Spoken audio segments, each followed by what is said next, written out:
Allisha Gray is having a word with someone in the crowd, and now security is also involved.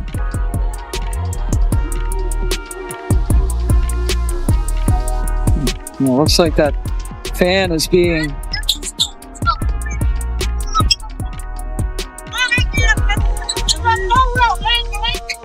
Allisha Gray of the Atlanta Dream pointed toward a section of Indiana Fever fans and claimed something inappropriate had been said, which immediately sent security rushing to eject several spectators.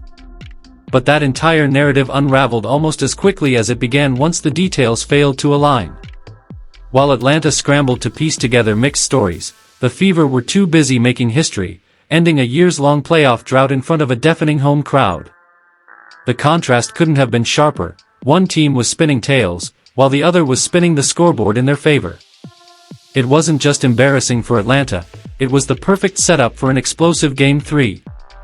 If you're backing Indiana, drop a comment saying, "I've got the Fever."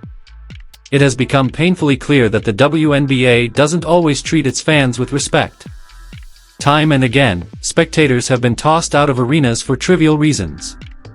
Supporters have listened to players trash them publicly, labeling them with ugly terms, including accusations of racism, which has left many fans feeling alienated. Now, with Caitlin Clark sidelined, the league's viewership has dropped in half, yes, by a staggering 50%, for the playoffs. And still, they continue ejecting paying fans from games. The question lingers, what exactly did Allisha Gray think she heard that night to spark such chaos? The moment was caught live. Gray turned mid-play, pointed toward the Indiana crowd, and gestured for security to step in. Several fans stood confused as staff members escorted them out, while cameras quickly shifted away. It appeared serious in real time, as if something truly offensive had been shouted. Atlanta wanted the message to be clear: their star had been wronged, their team disrespected, and the conversation should move away from the scoreboard to the stands. But not long after, cracks began to show.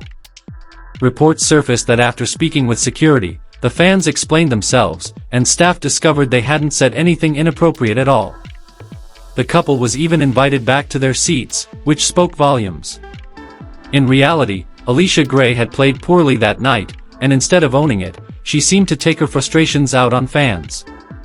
What was painted as an act of hostility from the crowd was later described by some outlets as harmless heckling, nothing more than standard playoff tension.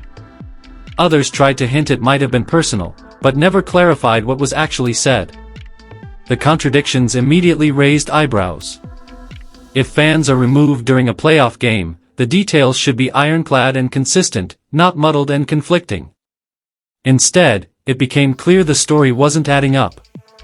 Eyewitnesses began sharing their version, and that's when Gray's account started falling apart.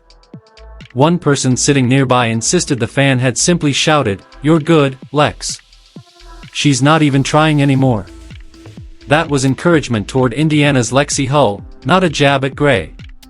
It wasn't vulgar, it wasn't threatening, it was standard sports talk.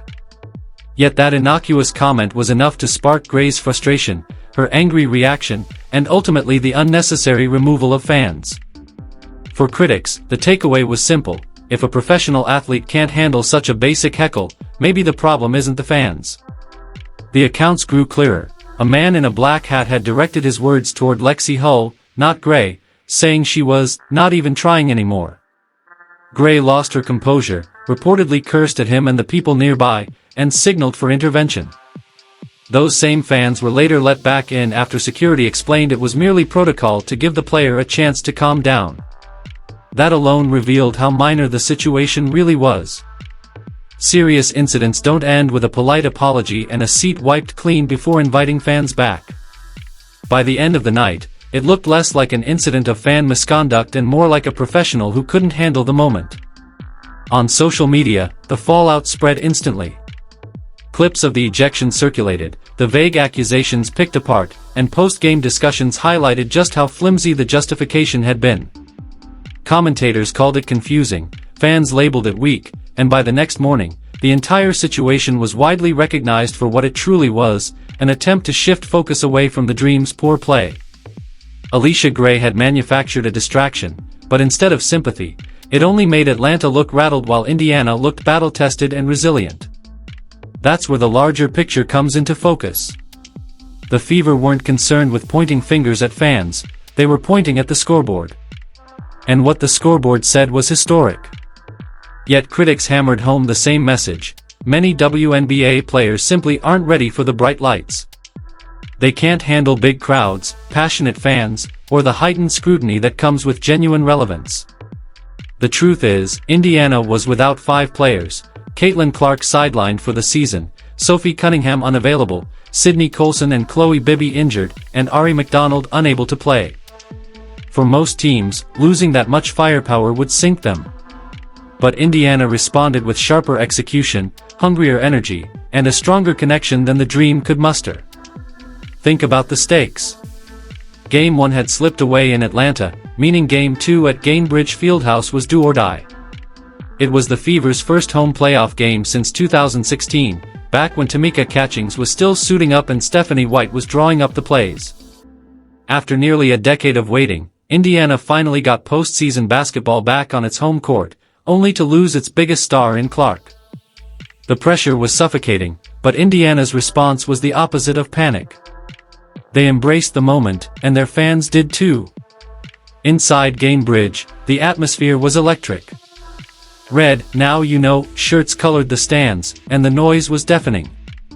Every defensive stop felt seismic, every hustle play fed the crowd, and the fans carried themselves like an extra player on the floor. That energy mattered for a team so thin on depth. Even before tip-off, Coach Stephanie White drilled into her players the urgency of the situation. She told them they had to play with desperation on every possession, something that was missing in Game 1. The message was simple: fight for every loose ball, win every 50-50 play, and play like there's no tomorrow. And in Game 2, the Fever finally did.